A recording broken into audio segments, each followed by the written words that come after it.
Hello, everyone. This is Varsha Vaishali from Cyber Harassment Support. Today, we are joined by Dr. Damodar Sahu, a global technology leader working at intersection of data privacy, AI governance, and digital trust. Dr. Sahu is the co-founder and group growth officer at Data Safeguard, an AI-powered privacy technology OEM focused on unified privacy automation and synthetic fraud prevention.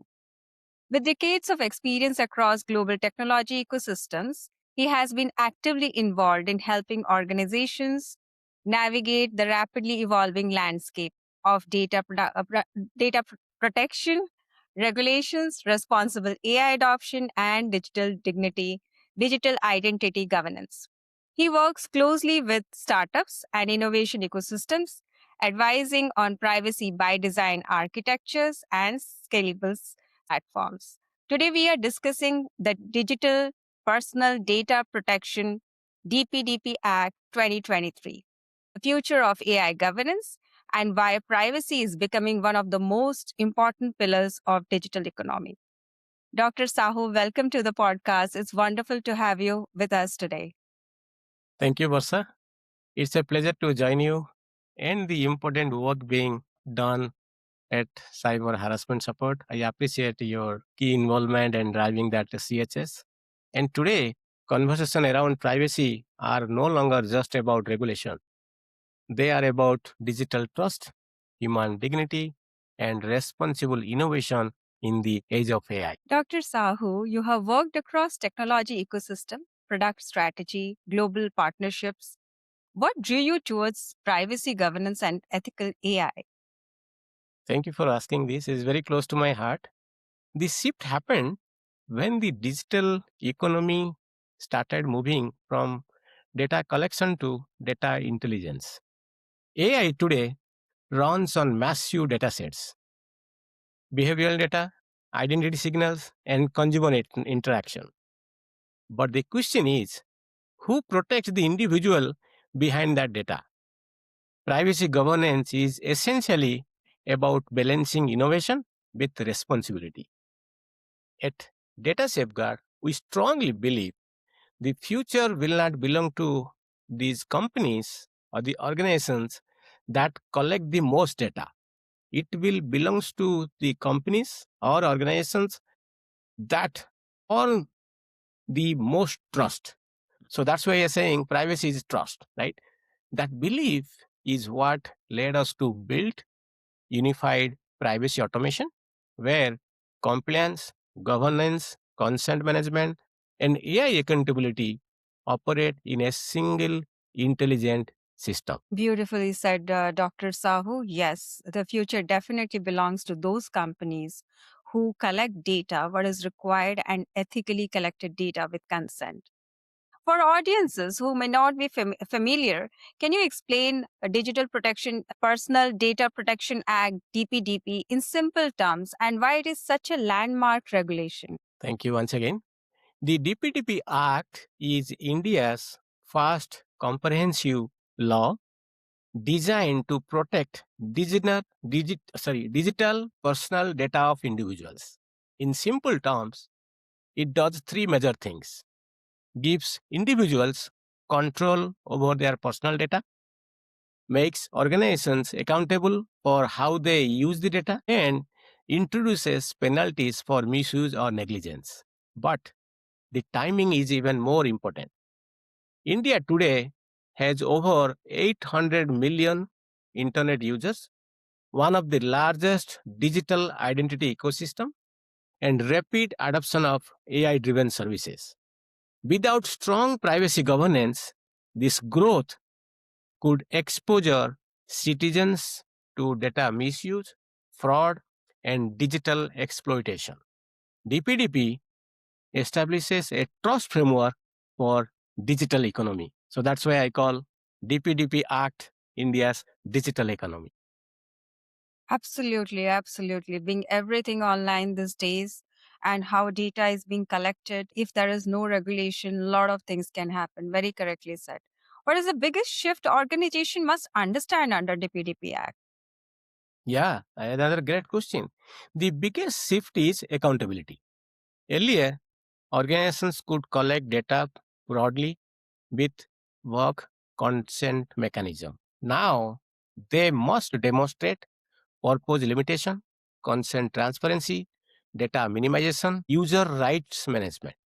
Operationally, this means companies must manage consent records, data processing visibility, risk assessment, breach reporting, and data lifecycle governance. This is exactly where automation becomes essential. Manual compliance simply cannot scale.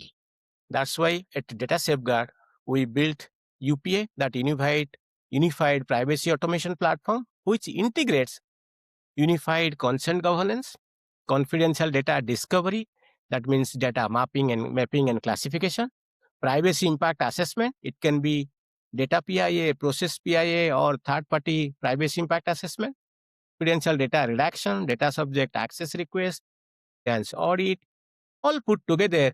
It is a 360-degree view of data privacy management for data protection officer, so CIOs, or chief privacy officer, or chief risk officer. So all in one intelligent platform, we call it ID privacy, powered by our responsible and ethical AI CCE, Cognizable Computing Engine. Very rightly said. I will interpret in a very layman language as I understand. My data is my right, and I should know how it is to be used, and such rules and such regulations and how you are handling these things are actually giving me personally a very good feeling that okay, things are being responsibly handled. Very nicely said. Definitely our viewers will be benefited with this. Thank you. With that, does DPDP Act apply only to companies in India or also to global organization handling Indian user data? This is an important point. Like many modern privacy regulations, DPTP has extraterritorial reach. If a company anywhere in the world processes personal data of individuals in India, the regulations apply. That means SaaS platforms, global tech companies, e-commerce platform, AI services provider all need to evaluate their data exposure to Indian citizens. This Indian citizen. aligns India with global privacy frameworks like GDPR style accountability, where the location of the user matters more than the location of the company. That means India gives more importance to this digital personal data protection. That means they want to safeguard 140 crore people of India. And yeah, with that, the companies who will not be using Indian data or Indian citizen data lawfully will be penalized and punished under law, which is great. Yeah, this explains the landmark rule. Actually, we are reaching towards GDPR kind of a structure. With that, I have another question in my mind. AI system depend heavily on large data set. Does privacy regulations slow down innovation or does it actually strengthen it? This is one of the biggest misconception. Privacy regulation doesn't block AI innovation. It disciplines it. Responsible AI requires data lineage, training data governance, consent transparency, bias accountability. Without privacy framework, AI risks becoming opaque and unsafe. Organizations that integrate privacy clearly or early actually build better AI models because they understand what data they have, where it came from, and where it should be used. So, privacy governance ultimately leads to higher quantity AI or higher quality AI. That means it doesn't slow any innovations. Rather, it is actually built a transparency and create a business enabler for the organizations. Yeah, absolutely. It is a way of responsible AI.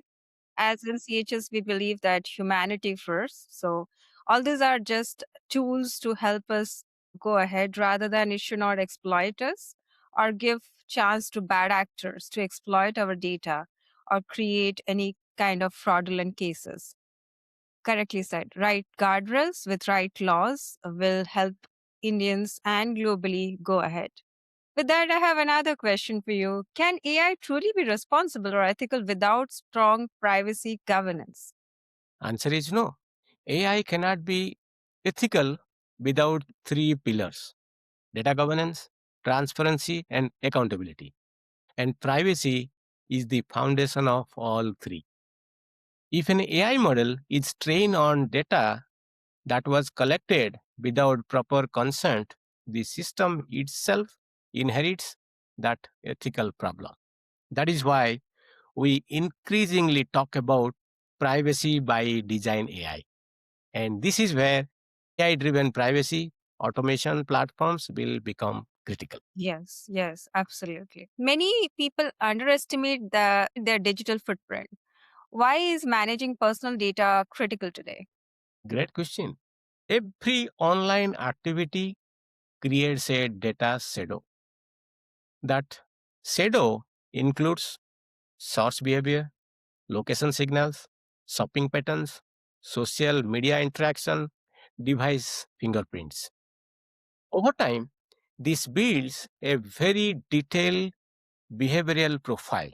If misused, it can enable identity theft, targeted fraud, manipulation, harassment. Your digital footprint is essential, your second identity. Protecting it is no longer optional, it is compulsory for all of us, for all the organizations, including government. They have to protect our digital identity, which is our second identity. Yeah.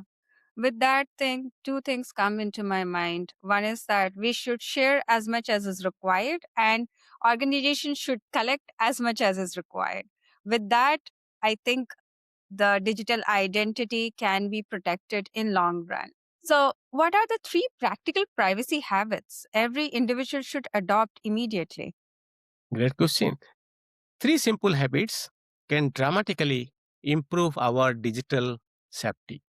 One, be mindful of permissions. Apps often request more than necessity.